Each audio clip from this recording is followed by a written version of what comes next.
네, 뉴스타트 3부로 이어가겠습니다. 이란 전쟁 상황부터 살펴보겠습니다. 트럼프 대통령이 중동 동맹국의 요청으로 내일로 계획했던 이란에 대한 공격의 이 부분에 대한 보류를 지시했다고 밝혔습니다. 하지만 이란이 합의를 하지 않는다면 전면적이고 대규모 공격에 나설 거라고 경고했는데요. 워싱턴 연결해 보겠습니다. 홍상희 특파원, 트럼프 대통령이 대이란 공격 재개 보류를 명령했다고 말했다고요? 네, 트럼프 대통령은 잠시 전 백악관에서 열린 의료비 부담 완화 행사에서 중동 동맹국들의 요청으로 내일 공격을 보류하기로 결정했다고 말했습니다. 카타르와 사우디아라비아, 아랍에미리트 정상들이 협상이 진지하게 진행 중이라면서 2, 3일 정도 짧은 기간 동안 공격 보류를 요청해 왔고 자신이 받아들였다는 겁니다. 바라건대 영원히 미루는 것이길 바라지만 잠시 동안일 수도 있다면서 이란의 손에 핵무기가 들어가지 않게 만들 수 있다면 만족할 거라고 말했습니다. 그러면서도 수용 가능한 합의를 하지 않을 경우 헤그세스 미 국방장관과 케인 합참의장에 전면적이고 대규모의 공격 준비를 하라고 지시했다고 경고하기도 했습니다.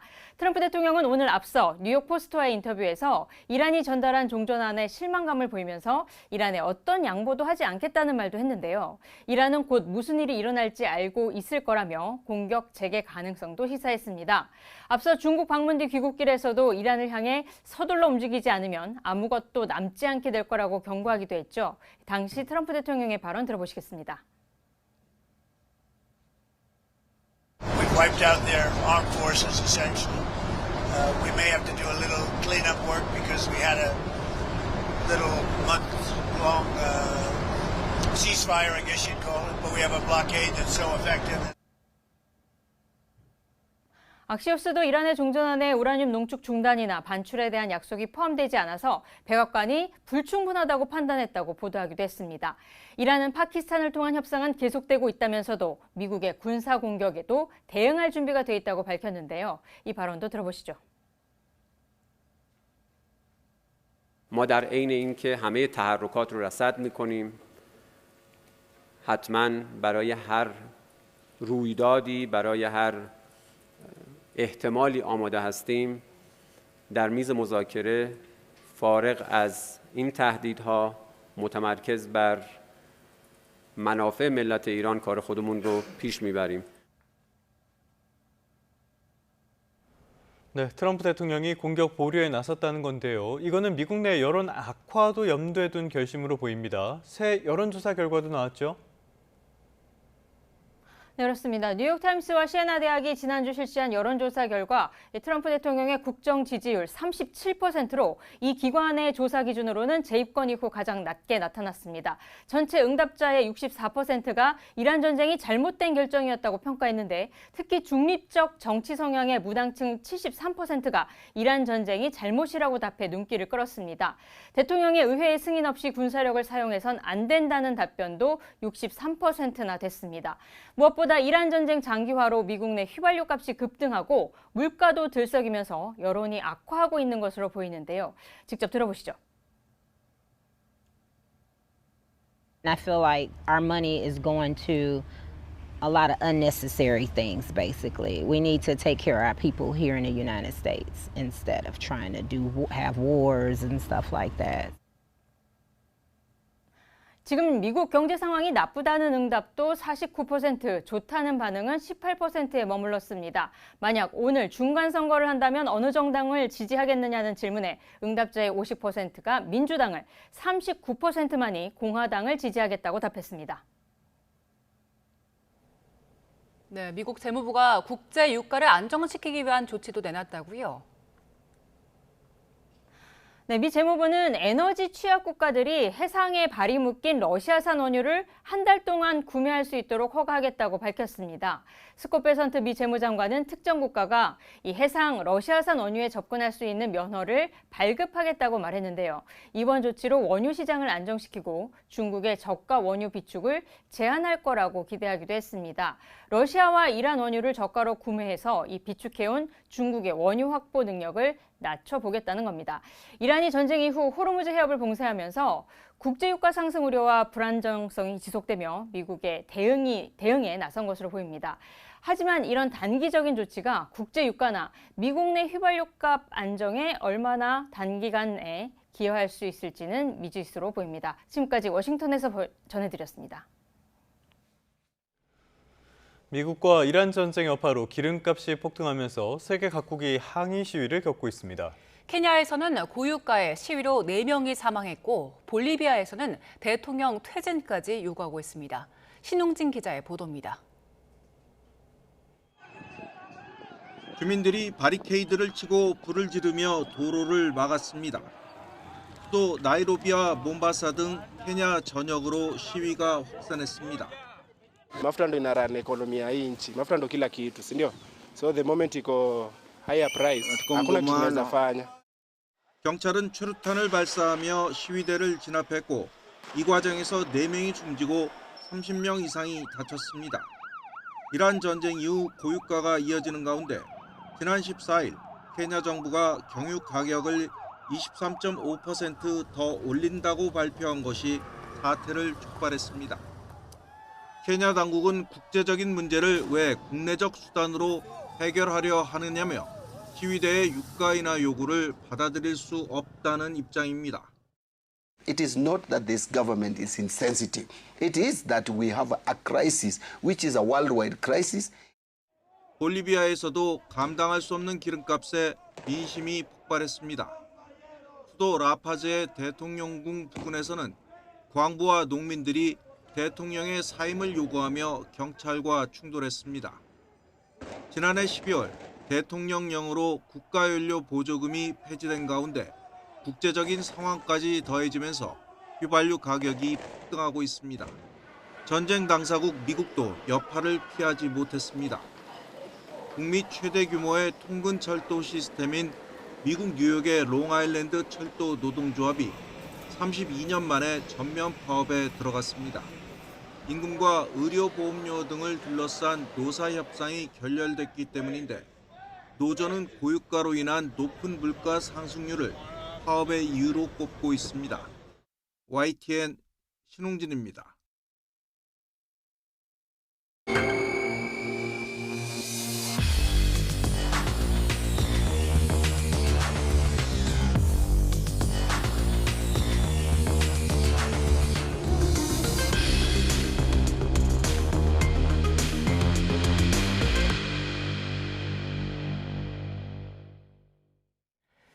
삼성전자 노조의 파업 상황 알아보겠습니다. K반도체 성장 배경에는 정부의 전폭적인 세제 지원이 있었는데요. 삼성전자 노사는 그 결실이 각자 자신의 노력으로 이룬 성과라고 인식하는 분위기입니다. 관련해서 김태봉 아주대학교 경제학과 교수와 진단해 보겠습니다. 어서 오세요. 네, 안녕하십니까. 네. 어제 있었던 사후 조정은 일단 오늘까지 이어지는 걸로 됐고 어제 예정보다 40분 정도 일찍 끝났다고 하는데 중노위 관계자가 이거 이야기가 일찍 끝난 게 어느 정도 원활하게 진행됐다는 의미다라고 얘기를 하더라고요. 그러면 이야기가 어느 정도 진전이 있는 거라고 봐도 되는 겁니까? 예, 이제 파업을 원래 하기로 한 게 이제 21일이었던 것 같은데 아직은 그때까지 협상 기간이 있다 보니까 근데 이제 점차 이제 다가오면서 어느 정도 이제 협상 타결을 봐야 되는 순간이 와서 그런 얘기들이 나오는 것 같고요. 이제 과거에 그 대기업들의 이제 노조쟁이라는 건 항상 반복적으로 있어 왔는데 그때 과거 사례들을 보면 항상 그 협상 시간 그 마무리를 앞두고 극적 타결 뭐 이러면서 이제 나왔던 뉴스 기사 제목들이 대부분 그렇습니다. 그래가지고 어느 정도는 뭐 짜여진 각본대로 하는 게 아닌가라는 게 이제 과거의 대략 사례였는데 물론 지금의 삼성전자의 노조가 이제 전무후무한 그런 이제 강경한 입장이라서 과연 타결이 될까라는 약간의 좀 걱정은 있지만 그래도 타결되지 않을까라는 기대감이 살짝 있다고 볼 수 있겠습니다. 네, 교수님께서는 아직 타결될 수 있다는 희망을 좀 보고 계시는 거고 어제 법원에서 삼성전자가 신청했던 그 가처분 신청 상당 부분 인용하는 결정을 내놨는데 그래도 여전히 뭐 셧다운은 피하긴 했지만 우려가 되는 상황들이 있잖아요. 지금 어제 법원 결정은 어떻게 보셨습니까? 제 과거에 아마 지난달이었던 것 같습니다. 삼성 바이오로직스에 대한 이제 법원의 처분이 있었는데 그때는 이제 그 사측에서 이제 요구한 그런 거보다는 부분적으로만 인용을 했던 것 같아요. 그러니까 뭐 어떤 거의 완성된 제품의 어떤 변질을 이제 방지하는 차원의 최소한의 그런 이제 운영을 해야 된다라는 이제 처분이 있었던 반면에 지금 현재 이 삼성전자에 대한 법원의 처분은 거의 모든 걸 다 인용을 한 것으로 보입니다. 즉 이게 이제 치명적인 어떤 생산의 차질을 빚을 경우 이 발생하는 어떤 피해라든지 이런 것 때문에 특히 이제 보안, 안전 뭐 이제 관련된 것들에 대한 그 이제 최소한의 인력 정도가 아니라 그 파업 이전의 수준으로 계속 유지해야 된다는 그런 것을 인용을 했고 이제 이게 지평법무법인의 이제 김치홍 대표 변호사가 이제 그 이 인용을 받기 위해서 했던 이제 근거 자료가 2018년도 평택에 있었던 그 정전 사태가 있습니다. 이제 30분 미만의 정전 사태였음에도 불구하고 그게 삼성전자에 한 5천억의 피해를 줬다라는 게 이제 사례가 있었는데 그것을 이제 법원이 받아들이면서 이걸 다 인용을 한 것 같습니다. 예. 그러니까 법원에서는 그 반도체 특수성을 아주 엄격하게 판단을 한 건데 파업 이전 교수님께서 말씀하셨는데 그 법원에서 얘기한 건 평시 수준이었는데 이 평시 수준에 대한 노사의 해석이 좀 엇갈리는 것 같더라고요. 일단 사측에서는 평일에는 평일 수준, 주말에는 주말 수준을 유지해야 한다는 건데 노조 측 입장은 어떤 겁니까? 글쎄요, 이게 그러니까 생산을 다시 본격적으로 재개하기 위한 기본적인 요건의 이제 수준을 얘기하는 것 같습니다. 노조는. 반면에 이제 사측은 평상시의 생산량을 이제 보장할 수 있는 수준일 거고요. 근데 그 어딘가에 이제 그레이 에리아에 대한 얘기인 것 같은데 저도 이제 그쪽의 전문가는 아니다 보니까 정확히 어떤 건지 모르겠습니다. 하여튼 이게 점점 그 어떤 뭐랄까 협상 단계에 있어서 하나하나 굉장히 치졸한 이 싸움이 되는 것 같고요. 이게 이제 어쨌든 생산량의 차질을 빚는다고 하면 우리나라 반도체 수출 전선에 좀 악영향을 끼치는 것은 당연히 있을 것 같습니다. 예, 그래서 지금 나오는 보도 보면 일단 필수 인력 한 7,000명 정도가 현장을 지킬 걸로 보이는데 지금 삼성전자 노조 측에서 이야기하고 있는 파업 기간이 18일이잖아요. 그렇기 때문에 18일 동안 이게 쭉 이어진다면 그렇다면 그 셧다운은 피했다고 하지만 여전히 생산 차질 우려는 있는 것 같아요. 어떻습니까? 네, 그렇습니다. 이게 그래서 이제 한국은행에서 18일간 총파업을 벌이면 한국의 경제 성장률이 최대 0.5%포인트 뭐 하락할 수 있다고 이제 정부에 보고한 바도 있습니다. 근데 이제 이 정도로 삼성전자 한 기업의 파업이 이렇게 국가 GDP에 영향을 준다라고 이제 의문을 가질 수 있는데 이제 반도체 산업 전체의 그 생산 부가가치로 보면 이제 GDP의 한 6~7%는 차지하고 있는데 이제 수출로 보면은 지금 현재 25년도 기준으로 봤을 때는 한 무려 25%를 차지합니다. 이 반도체 산업에서 우리나라에서 수출하는 전체 수출액의 비중의 25%를 차지하고 있고요. 그게 사실은 과거에는 뭐 10%였다가 20%였다가 뭐 어떤 사이클에 따라서 조금 왔다 갔다 하긴 했는데 지금 현재 25년도 기준으로는 역대 사상 최대치를 기록하고 있고 그 얘기는 이제 우리나라의 수출 전선이 반도체 중심의 어떤 의존도가 굉장히 높다는 것을 알 수 있습니다. 그러다 보니까 이게 전 국가적인 관심사가 되고 행여나 그 생산 차질이 우리나라 경제에 악영향을 주지 않을까 이런 걱정들을 많이 하시는 것 같습니다. 그 교수님 말씀해주신 한국은행 내용 보면 이제 18일 파업을 하고 복귀까지 3주 정도가 또 걸리기 때문에 그로 인한 피해 규모가 상당하다는 건데 지금 정부 쪽에서는 삼성전자가 이렇게 노조가 파업을 하고 있는 데 대해서 이거 그동안 삼성전자 이룬 성과 기업 혼자만이 이룬 성과 아니다라고 강조하고 나섰거든요. 그동안에 그 정부에서 재정적으로 뒷받침해준 측면이 상당히 크죠. 그렇죠. 이 반도체는 거의 국가 산업이라고 볼 수 있습니다. 이 애초에 출발도 이 반도체에 대한 R&D가 이제 공공기관에서 출발을 했고 발주를 했었고 오로지 어떤 사기업의 그 이해만으로 시작됐다고는 어렵습니다. 물론 이제 삼성전자가 과거부터 또 선대 그 회장의 어떤 선제적인 투자와 뭐 이런 것으로 이제 성공한 그런 사례도 있지만 이 정부의 적극적인 어떤 지원이 뒷받침이 있었고요. 또 외부적인 여건도 어떻게 보면 굉장히 우리나라 반도체 산업에 긍정적인 영향을 준 측면도 있습니다. 이제 80년대로 돌아가면요. 예. 사실 그 일본 기업들의 반도체가 거의 뭐 전 세계를 석권하고 있었던 그런 일본 경제의 어떻게 보면 그 가장 그 호황기였는데요. 87년에 어떤 일이 있었냐면요. 도시바가 갑자기 미국으로부터 제재를 당합니다. 그 이유는 뭐냐면 도시바 기계라는 계열사에서 이제 공작 기계 첨단 그 정밀 공작 기계를 만드는데 그 공작 기계를 몰래 소련에다 팔았어요. 그 시기만 해도 이제 공산권과 뭐 서방권 간의 이제 경쟁 구도였고, 그리고 서방권에서는 이제 대공산 수출 통제위원회라는 코콤이 있었습니다. 그래서 어떤 첨단 기술이나 반도체, 뭐 정밀 기계 이런 것들을 함부로 공산권에다 수출을 할 수 없었는데, 도시바 기계가 정밀 기계를 몰래 이제 뭐 노르웨이를 통해서 이렇게 소련에 수출을 했었는데, 그 정밀 기계가 어떤 작업을 했냐면 이 잠수함의 프로펠러를 만드는데 프로펠러를 만드는 이제 정밀 기계였습니다. 이제 이 깎는. 근데 예전에 이제 소련의 잠수함들은 그 전만 해도 바다의 경운기라고 불렸어요. 그러니까 탐지가 너무 쉬워서 워낙 시끄럽다 보니까. 근데 그 일본의 공작 기계를 들여오고 나서 그 프로펠러 소리가 10분의 1로 감소가 됐어요.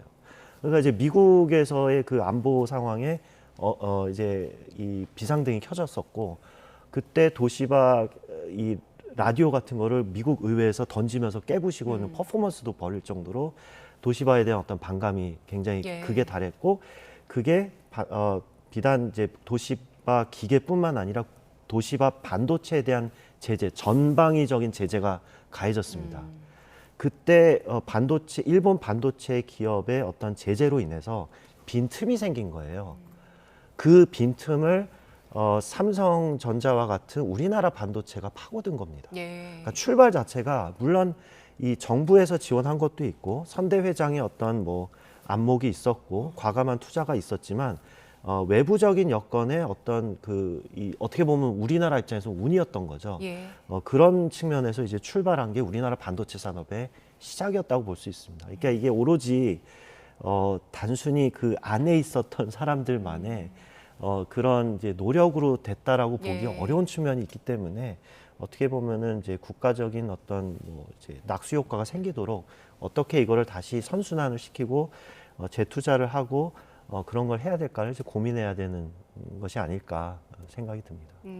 그 도시바의 빈틈을 우리가 좀 파고든 측면도 있었는데, 우리도 마찬가지로 이번 맞습니다. 파업으로 생산 차질 생기면 뭐 대만이나 중국이 우실 것이다 이런 얘기들 많잖아요. 맞습니다. 이게 고 이건희 회장도 그 같은 얘기를 했었는데요. 우리가 잠시 조금만 이제 방심하면 중국 기업에 한번 따라잡히고 그러면 끝장이다라는 이제 그런 위기 의식이 있었고, 이 반도체 같은 경우는 굉장히 위험이 있고 글로벌 시장에서 엄청 치열하고, 그러니까 한번 그 선점 효과를 이제 잃어버리면 다시 복귀하기 어려운 그런 것이 있기 때문에 지금 아무리 많은 눈앞에 수익이 있다고 하더라도 이거를 이제 선제적으로 다시 투자해서 새로운 이제 먹거리를 창출하고 지속 가능한 어떤 우리나라 반도체 산업의 경쟁력을 유지할 수 있는데 활용이 돼야지, 이게 이렇게 돈잔치로 이제 나가버리면 사실은 우리나라 경제 전체에 이제 부정적인 영향을 줄 수 있다고 생각합니다. 교수님 앞서 짚어주신 것처럼 반도체는 국가 전략 산업이기도 하고, 뭐 우리 정부에서는 K-칩스법 같은 것도 제정하고 여러 가지 세제 혜택을 줬는데 그 세제 혜택 규모가 상당하더라고요. 어느 정도나 됩니까? 그러게, 이게 저도 이제 오늘 준비하면서 봤는데요. 저 세세한 디테일은 제가 평소에는 잘 모르는데 법인세 총액의 마이너스 2,505억 원을 기록했다고 하더라고요. 그러니까 마이너스라는 거는 이제 공제를 넘어서 어떻게 보면 정부에서 보조금을 줄 정도로, 그렇죠. 우리가 뭐 세금 환급 받듯이 이런 이제 반도체에 대한 투자, 연구 개발 뭐 이런 거에 대한 공제 혜택이 있는데, 거의 집중적으로 특히 24년도부터 이런 이제 법안들이 통과가 되면서 정부에서 지원한 측면이 있습니다. 사실 우리나라 사람들의 이제 세금을 냈더니 주머니 돈으로 지원을 해준 거나 다름이 없다라고 볼 수가 있거든요. 근데 이제 삼성전자의 지금 최근의 어떤 그 흐름을 보면 사실 지금 이렇게 SK하이닉스와 삼성전자가 큰 수익을 올릴 수 있는 배경에는 기본적으로 일단 HBM이라는 이제 메모리 사업을 통해서 그런 거고요. 이게 아시다시피 AI 반도체에 대한 수요 때문에 생긴 건데 이 삼성전자가 사실 2019년에 이 TF가 있었다가 없앴었습니다. 네. 근데 이게 원래 삼성전자의 전략은 이제 범용성 메모리를 생산해서 이제 소품종 대량 생산으로 이제 하는 전략이었는데 HBM의 경우는 다품종 소량 생산이고 고객사, 엔비디아 같은 고객사의 까다로운 요구 조건을 맞추면서 생산해야 되다 보니까 이 사업부를 버렸었어요. 근데 2인자였던 SK하이닉스는 이걸로라도 먹거리를 만들어야 되기 때문에 유지를 했기 때문에 HBM에서의 어떤 선두 주자가 됐던 거고요. 삼성전자는 이제 HBM 쪽에서는 2인자가 된 거죠. 그 뒤늦게 다시 이거를 부활시켜서 지금 생산을 하면서 간신히 이렇게 다시 복귀를 한 건데 이렇게 힘든 경쟁 와중에 간신히 지금 들어와서 조금 수익 났다고 다시 이거를 한다는 것은 참 좀 뭐랄까 굉장히 짧은 어떤 마이오픽한 디시전이 아닐까라는 생각이 듭니다. 그 삼성전자가 받은 엄청난 뭐 거의 조 단위의 세대 지원 같은 경우에는 국민 혈세가 나간 것이기 때문에 지금 그 삼성전자의 파업을 바라보는 총파업 예고를 바라보는 국민들 시선도 좋지는 않은데요. 지금 여론은 어떻습니까? 예, 일단 저 개인적으로도요. 그렇게 큰 규모의 성과급을 구경하기 힘든 사람으로서 이제 조금은 이제 화가 나는 측면도 있습니다. 당연히 대부분의 국민들도 그런 측면이 있을 것 같습니다. 그래서 아마 여론은 상당히 안 좋고 이제 뭐 노조들 일부의 이제 과격한 발언들이 더 극대화돼서 조명이 돼서 기사에 막 나고 그러지 않습니까? 그러니까 더 이제 화를 불러일으키고 이런 측면들이 있는 것 같습니다. 삼성전자가 이번 사태를 이제 마무리 짓는다고 해도 또 하나 이번에 보인 문제점이 그 노조 내부의 갈등도 좀 불거진 측면이 있잖아요. 이 부분에 대해서는 어떻게 또 해결을 해야 될까요? 그렇죠. 이게 지금 삼성전자로 이제 우리가 그냥 통으로 하나로 얘기하고 있지만 그 내부에도 다양한 부서, 뭐 어떤 이제 메모리 사업부도 있을 거고 전자, 가전 뭐 사업부도 있을 거고 그 내부에서 또 희비는 또 극명하게 갈리고 있지 않습니까? 그런 이제 관계도 있고 또 임원진들도 있을 거고요. 뭐 또 노조들이 비판하는 내용들을 보면 이 임원진들은 삼성전자가 힘들 때 어려울 때도 뭐 엄청난 성과급을 받았는데 우리는 못 받았으니까 이제 받아야 된다 뭐 이런 논리들이거든요. 그리고 또 삼성전자를 이제 소유하고 있는 이제 주주들 물론 이제 그 대주주들도 있지만 이제 워낙 최근에 주식에 대한 관심과 투자 때문에 소액 주주들도 이제 좀 많아지지 않았습니까?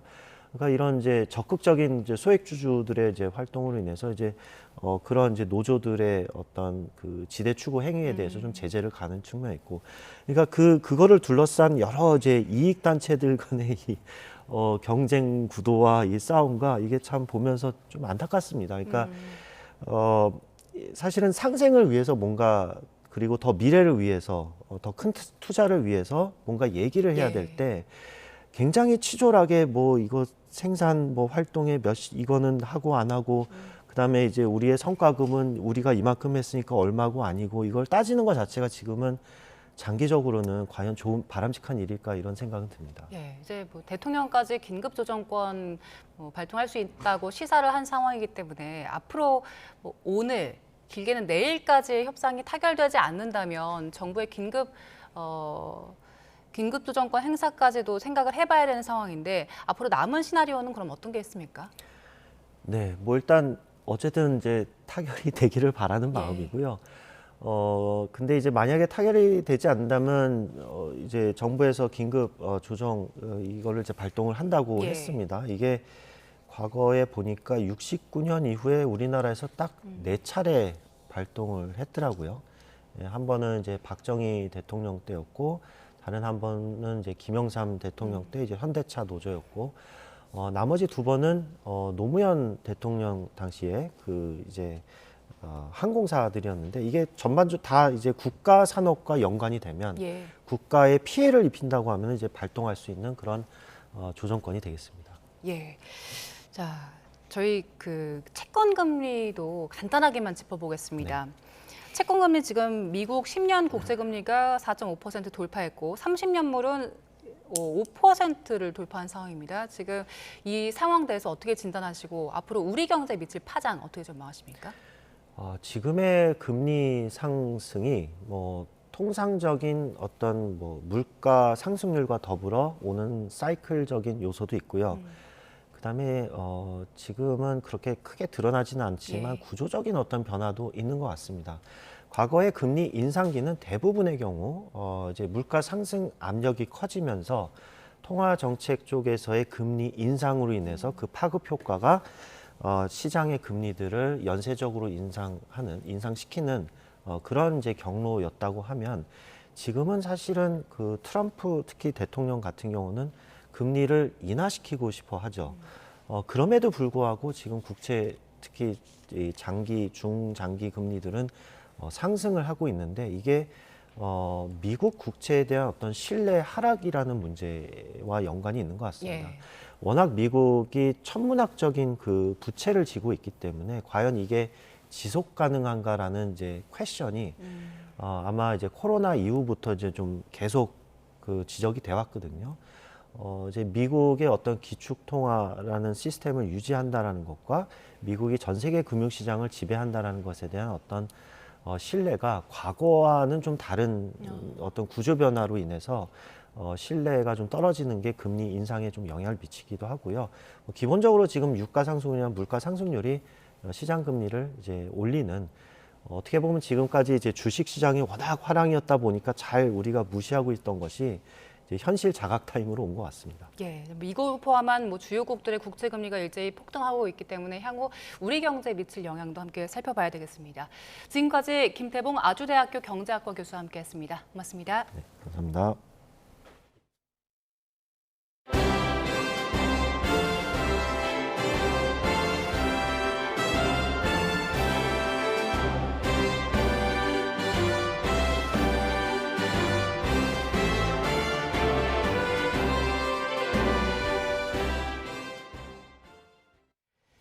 이재명 대통령과 다카이치 사나이 일본 총리 두 정상이 오늘 경북 안동에서 만납니다. 넉 달 전 다카이치 총리 고향에서 가진 셔틀 외교에 대한 답방인데요. 복잡한 국제 정세 속에 한일 두 정상이 어떤 결과를 낼지 관심이 쏠립니다. 도쿄에서 이승배 특파원입니다.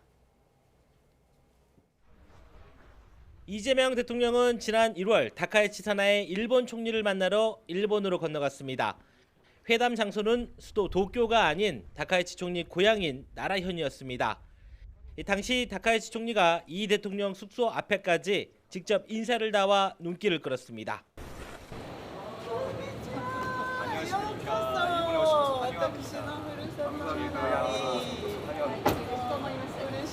반갑습니다. 벽을 깨가지고 환영해 주시면 저희가 온둘 바를 모르겠습니다. 그리고 넉 달 만에 두 정상이 다시 만납니다. 이번엔 다카이치 총리가 한국으로 갑니다.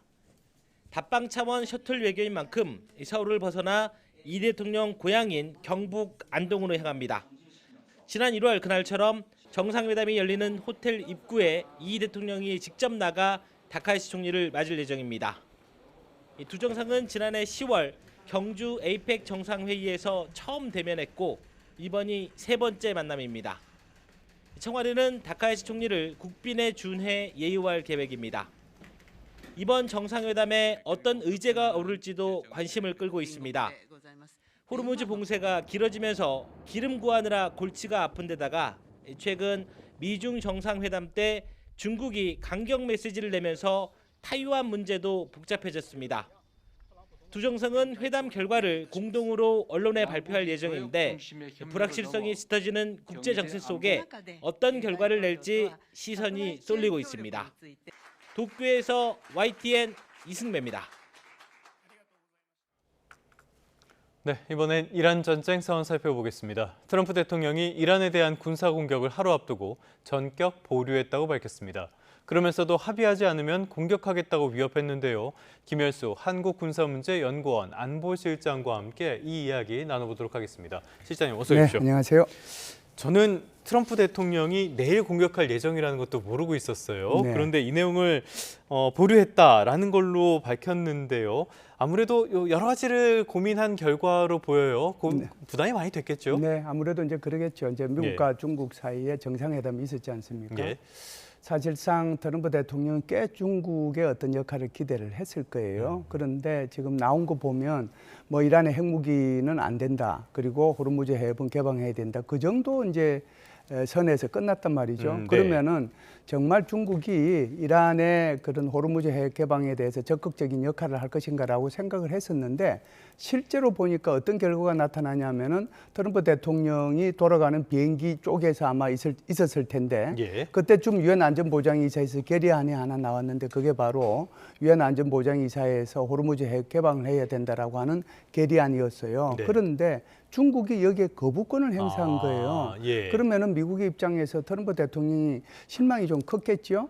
중국이 어떤 역할을 기대했었는데 예. 그리고 이제 호르무즈 해협 개방에 대해서 뭐 뭔가를 좀 역할을 해줄 것으로 그렇게 알고 있었는데 오히려 유엔 안전보장이사의 결의안마저 부결을 시켰으니 이제 남은 것은 중국에 대한 기대는 없다. 네. 그렇다면 미국이 해야 할 일은 뭔가? 그게 결국은 이제 군사 행동으로밖에 나타날 수 없는 거거든요. 그렇기 때문에 이제 그 워싱턴 인근의 골프장에서 몇 명이 모여가지고 얘기를 하고 예. 좋다. 그러면 19일 날이나 20일 날 정도 돼서 전체적으로 백악관에서 NSC 회의를 개최하자. 거기서 최종 결정이 되면은 주말 정도에 이렇게 미국의 공격이 있지 않을까 이렇게 예상을 했는데 예. 지금 갑자기 지금 트럼프 대통령이 지금 공격하지 말라라고 지시를 한 거거든요.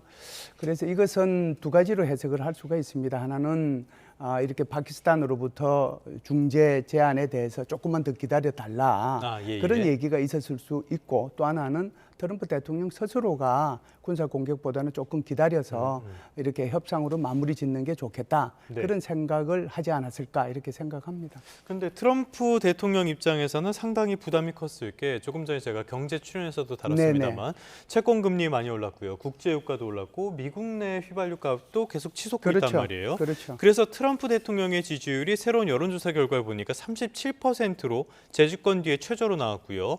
이란 전쟁에 대해서 지지하지 않는다는 응답도 64%였습니다. 예. 이 정도면은 굉장히 부담을 크게 느낄 법한 수치들인 것 같기는 해요. 네, 그렇다고 해서 여기에서 이제 트럼프 대통령이 전쟁을 중단하느냐 안 하느냐 하는 것은 굉장히 중요한 문제인데요. 네. 이게 한 2주 전 여론조사를 보면 두 가지가 좀 상반되게 나와요. 하나는 전쟁을 중단해야 된다는 그런 여론이 한 46, 7%고요. 예. 그럼에도 불구하고 미국의 이익이 이렇게 손상되는 데서 손상됨에도 불구하고 이거 전쟁을 끝내야 되느냐라고 얘기했을 때 반대하는 의견이 47% 나왔어요. 그러니까 두 개의 여론이 아주 비등비등한 거죠. 그렇네요. 지금 트럼프 대통령의 개인적인 그런 여론조사 결과는 36%로 나오고 전쟁에 반대한다는 것은 이렇게 나오지만 실제로 그러면 지금에서 전쟁을 중단시키고 그러면은 돌아오는 것이 더 낫느냐라는 질문을 던졌을 때 미국 사람들의 생각은 다르다는 거죠. 빈손 회군은 안 그렇죠. 된다. 빈손으로 해군했을 때 오히려 그것이 더 큰 예. 미국의 국가 이익에 손상을 가져올 수 있기 때문에 거기에 대해서 반대한다는 뜻이죠. 그렇기 때문에 트럼프 대통령이 고민하고 있는 겁니다. 고민이 굉장히 깊어지는 것 같은데요. 그러다 보니까 자꾸 허공에 주먹질하는 그런 모습도 연출이 되는 것 같습니다. 네. 이란 쪽의 반응이 굉장히 좀 미적지근하게 나오는 것 같아요. 뭐 약간 협상안을 던지기도 하면서 강경한 목소리도 나오고 이란 쪽에 지금 어떤 대응 같은 것들은 어떻게 보고 계십니까? 제가 그 협상안을 서로 주고받은 것을 보긴 했는데요. 예. 그거 보니까 완전히 지구인과 외계인 사이의 대화 같다는 생각이 들어요. 그러니까 지금 이란 측에서 얘기하는 것은 이런 거거든요. 전쟁을 중단해라. 모든 것을 배상을 해라. 예. 그리고 이제 동결 자금도 다 해제해라. 그리고 이제 미국이 절대로 이제 여기 더 이상 전쟁을 한다는 그런 얘기를 하지 말아라. 뭐 이런 식이에요. 그리고 호르무즈 해협에 대한 주권은 내가 가지고 있다. 예. 그런데 미국은 전혀 딴 얘기를 하고 있어요. 무슨 얘기냐면 지금 너 농축된 거 다 이렇게 미국으로 가지고 와라. 그리고 핵 농축은 20년 동안 안 된다. 그리고 이제 배상 같은 것도 안 된다. 이런 얘기거든요. 예. 서로 접점이 하나도 없는 거예요. 그렇네요. 이란의 기본적인 생각은 이래요. 호르무즈 해협하고 이건 전쟁 중단, 배상 여기에서만 우선 1차적인 협의를 하고 핵 문제는 2차 협의를 하자는 거예요. 그러니까 종전이 먼저고 그다음에 이제 2차로 이 핵과 관련된 협상은 따로 하자라고 하는 것이 이란의 일관된 협상 아닙니다. 네. 그런데 미국 입장에서는 이것을 해버리면 전쟁을 한 목적 자체가 없어지는 거예요. 그렇죠. 예. 핵 문제가 빠져버리니까. 그러니까 미국은 이걸 양보할 수 없는 거거든요. 그렇기 때문에 여기에 지금 접점이 아직까지 쉽게 찾아지지 않는 이유가 바로 여기에 있다 이렇게 보는 거죠. 그러니까 한쪽에서는 자기들 얘기, 양쪽 다 그런 입장인 거잖아요. 그렇죠. 지금 자기들 얘기만 하고 있는 이런 상황이 있기 때문에 트럼프 대통령이 간밤에 올린 SNS 메시지를 보면요. 수용 가능한 합의가 이루어지지 않는다면은 전면적이고 대규모의 이란 공격을 감행할 준비를 갖추도록 추가 지시도 내렸다. 이런 네. 내용도 포함이 됐거든요. 네. 실제로 군사행동에 나설 가능성은 어떻게 보십니까? 군사행동에 나설 수 있는 여러 가지 시나리오가 있어요. 예. 이게 첫 번째 시나리오는 호르무즈 해협을 제대로 통제해야 되겠다라고 생각하면 캐슘섬, 타타라 섬 같은 거, 네. 호르무즈 섬 같은 경우는 그 섬 대여섯 개 있지 않습니까? 예. 그것에 대한 이제 군사행동이 있을 수 있는 거고요. 두 번째는 이제 군사행동이 지금 하르그 섬 거기에 예. 대해서 이제 이게 이란의 터미널이니까 90%의 예. 수출을 그쪽으로 가고 있잖아요. 거기에 대한 이제 이렇게 점령 같은 게 있을 수 있고 세 번째는 지금 농축된 것으로 알려진 60%된 거 그걸 탈취하는 방법이 있거든요. 네 번째는 지금 트럼프 대통령이 몇 번이나 공언한 전력 시설 예. 그리고 이제 교량 네. 여기에 대한 이제 파괴 같은 게 인프라 이제 파괴. 있을 수 있거든요. 그럼 이 네 개 중에서 이제 어떤 것을 선택할 것이냐의 문제라고 저는 봐요. 그런데 그래도 지금 트럼프 대통령이 가장 이렇게 우선순위에 두고 있는 것은 인프라 중에서도 에너지는 손대면 안 된다. 그리고 이제 네네. 호르무즈 해협에 대한 섬을 점령하기에는 미군의 희생이 너무 크다. 이런 여러 가지를 고려했을 때 결국은 교량하고 이런 전력시설, 그러니까 발전시설이죠. 거기에 대한 공격으로 넘어가지 않겠느냐. 더 중요한 것은 지금 현재 휴전 기간이 한 달이 넘어오면서 예. 이란은 이란대로 전쟁을 하기 위한 모든 준비를 다 갖춰놨거든요. 그렇기 때문에 전쟁 전에 비해서 거의 미사일이나 드론의 60% 정도를 확보한 상태란 말이죠. 예. 그러려고 하면은 거기에 대한 군사 공격부터 먼저 이루어지고 난 뒤에 그리고 전력 시설과 교량 시설에 대한 공격이 이루어지지 않겠는가. 지상군 투입은 굉장히 고민하게 될 겁니다. 뭔가 원점으로 다시 돌아가는 듯한 네, 그런 네. 느낌도 있는데요. 지금 이슬람 혁명 수비대에서 얘기하는 것 중에 하나가 해접을 통과하는 해저 인터넷 광 케이블에 대해서도 허가제를 도입하겠다 이런 네. 이야기도 하고 있단 말이에요. 이게 호르무즈 해협 봉쇄에 이어서 또 하나의 압박 카드가 될 가능성 어떻게 보십니까? 그러니까 이제 이란은 이런 것들을 계속 압박 카드로 이제 꺼내는 거죠. 예. 호르무즈 해협 자체는 자기 거다라고 얘기를 하고 그래서 자기네들이 여기 운항에 대한 통제권이 있으니까 통행료 내야 된다라고 얘기하고 거기에 이제 더해가지고 호르무즈 해협에 지금 이 되어 있는 뭐라고 할까요? 매설되어 있는 예. 이 광 케이블에 대해서도 이거 사용료 내야 된다라고 얘기하거든요. 예. 그런데 이것은 굉장히 문제가 있습니다. 사실상 유엔 해양법 협약이 34조에 보면은 영해 내에는 영토 주권이 인정이 돼요. 그러니까 영해 내로 이런 케이블이 통과하거나 그러면은 그 영토 주권이 인정이 되는 거거든요. 네. 그런데 이런 것들을 근거로 해가지고 이집트 같은 경우는 수에즈 운하에 지나가는 광 그렇죠. 케이블이 예. 많이 있잖아요. 예. 그것은 돈을 받습니다. 근데 그 돈을 받는데 그것은 수에즈 운하 자체가 인공적으로 원래 자연적인 게 아니고 그렇죠. 예. 인공적으로 만든 거잖아요. 네. 운하 자체를. 그렇기 때문에 여기는 인정을 해줘요. 그런데 유엔 해양법 협약 제79조에 이렇게 명시가 되어 있습니다. 해저 케이블을 부설하고 유지하는 것은 자유롭게 해야 된다라고 하는 것이 네. 명시가 되어 있어요. 그래서 이것은 글로벌 통신망의 자유로운 연결성을 방해하거나 또는 부당한 무슨 뭐 이렇게 수수료를 이렇게 징수하는 것은 금지되어 있거든요. 국제법 그런데 위반이네요, 이건 이제 예. 국제법이 위반되는 거죠. 그런데 이란은 여기에 가입을 안 했어요.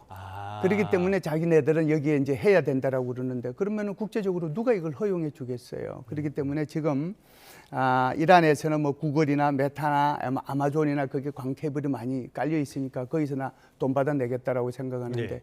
미국이 이걸 허용해 주겠습니까? 그리고 이제 이런 광 케이블이 이란 쪽만 그렇게 영해 쪽에 있습니까? 오만 쪽에도 있는 거고 다른 모든 전 세계에 그렇죠. 이런 광 예. 케이블이 깔려져 있는데 말이 안 되는 거죠. 그러니까 이란은 계속해서 뭔가 하나씩 계속 추가해가지고 미국으로부터 양보를 받기 위해서 이런 구상을 하고 있다 이렇게 봅니다. 그냥 압박 카드의 하나 정도로 이해를 하면 되겠네요. 네. 그런데 이란 쪽에서 나온 이야기 하나만 더 살펴보도록 할까요? 나무호 피격 사건, 이거에 대해서 이란 쪽에서는 위장 작전 가능성, 그러니까 가짜 깃발 작전이라는 이야기도 하고 있습니다. 그런데 우리 정부에서는 이란 외에 다른 국가의 소행일 가능성은 별로 없다, 이런 식으로 보고 있단 말이죠. 이란 쪽에서 정말 억울해서 이런 말을 하는 걸까요? 다른 의도가 있는 걸까요? 다른 의도가 있죠. 그거 지금 이란이 했다는 것은 뭐라고 할까요? 초등학생들도 네. 삼척 동작도 안단 말이죠. 단지 그걸 이란이라고 명시하느냐 안 하느냐의 차이죠. 그렇기 때문에 프랑스에서도 아무 말 안 했잖아요. 국적을 그러니까 이란이 했다라고 하지는 않고 비판만 했거든요.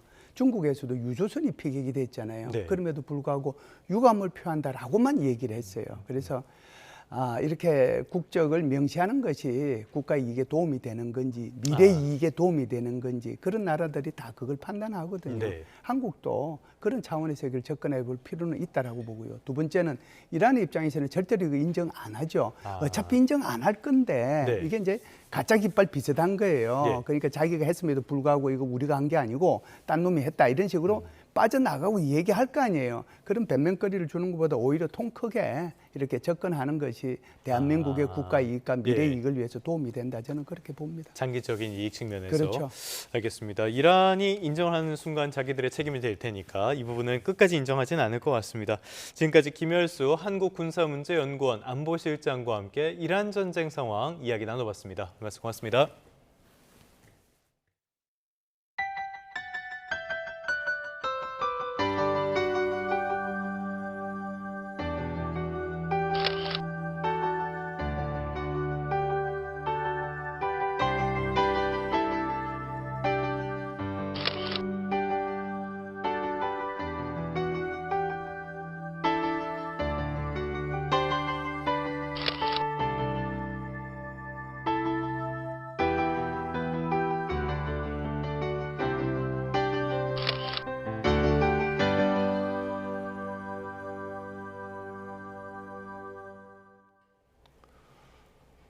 네, 끝으로 출근길 날씨 살펴보겠습니다. YTN 야외 스튜디오 연결입니다. 정수현 캐스터. 네, 정수현입니다. 네, 어제 날이 정말 더웠는데요. 여름 더위가 거의 절정이었습니다. 오늘은 어떻습니까? 네, 오늘은 어제만큼은 아니지만 30도 안팎의 더위는 계속되겠습니다. 이 시각 서울의 기온이 20.1도로 아침에도 평년 기온을 7도나 크게 웃돌고 있는데요. 때이른 고온 현상이 이어지면서 곳곳에서 온열 질환 피해가 발생하고 있는 만큼 건강관리에 각별한 주의가 필요하겠습니다. 네, 그래도 내일 비가 내리면서 더위가 누그러진다고요? 네, 내일은 전국에 비 소식이 있는데요. 이 비가 내리면서 내일 서울의 낮 기온이 21도까지 뚝 떨어지는 등 고온 현상이 주춤하겠고 대기의 건조함도 해소될 전망입니다. 먼저 자세한 지역별 현재 기온도 살펴보도록 하겠습니다. 현재 서울의 기온이 20.1도, 세종 15도, 창원 17.3도 보이고 있고요. 한낮에는 서울이 27도, 대전 29도, 대구 31도로 대부분 지역에서 30도 안팎으로 오르겠습니다. 구름 사이로 볕이 내리쬐며 전국적으로 자외선이 강하겠고 대부분 지역에서 오존 농도도 짙게 나타나겠습니다. 야외 활동하신다면 자외선 차단과 호흡기 건강에도 유의하시기 바랍니다. 내일 오전부터 모레 사이 전국에 비가 내리는 가운데 이번 비는 수도권과 영동 또 남해안을 중심으로 강하게 내릴 전망입니다. 현재 서울 동부권과 서남권 또 일부 경기 지역에 건조특보가 내려진 가운데 그 밖에 내륙 지역도 대기가 건조한 곳이 많습니다. 내일 비가 내리기 전까지는 산불 등 각종 화재 예방에 주의가 필요하겠습니다. 지금까지 YTN 정수현입니다. 네, 5월 19일 YTN 뉴스타트 모두 마무리하겠습니다. 잠시 뒤 뉴스업이 이어집니다. 시청해주신 여러분 고맙습니다.